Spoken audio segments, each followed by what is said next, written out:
হ্যাঁ, আমরা আন্দোলন করে অবশেষে তারা পে কমিশনের ঘোষণা দিয়েছে।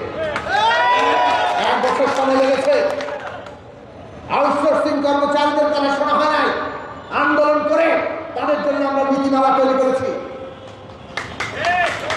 আমরা দেখেছি দৈনিক মজুরি ভিত্তিক শ্রমিকরা সরকারি অফিসে, শুনেছেন নাম কখনো যে সরকারি অফিসে দৈনিক মজুরি ভিত্তিক শ্রমিক আছে, কিংবা সরকারি কলেজে বেসরকারি কর্মচারী আছে?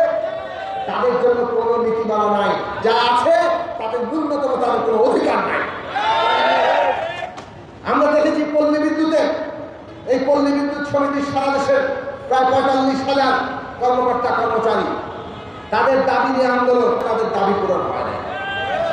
আমরা দেখেছি গার্মেন্টস শ্রমিক থেকে শুরু করে, হোটেল শ্রমিক থেকে শুরু করে, বিভিন্ন পরিবহন শ্রমিক এবং সমস্ত শিল্প কলকারখানা, এর বাইরে যে আরো লাখো কোটি শ্রমজীবী মেহনতি মানুষ, তাদের দাবি দেওয়া, কিংবা এমনকি শিক্ষক, কর্মকর্তা, কর্মচারী, কোন শ্রেণী পেশার দাবি দেওয়া এখন পর্যন্ত ঠিক মতো বাস্তবায়িত হয় না।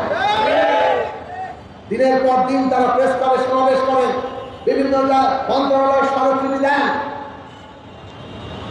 বাংলাদেশের উন্নতি কাদের নিয়ে হবে? 95% মানুষকে অধিকার থেকে বঞ্চিত রেখে বাংলাদেশের নতুন যাত্রা হবে? আমরা প্রফেসর ডক্টর মোহাম্মদ ইউনূসকে তার নিজের কথা স্মরণ করে দিতে চাই। গত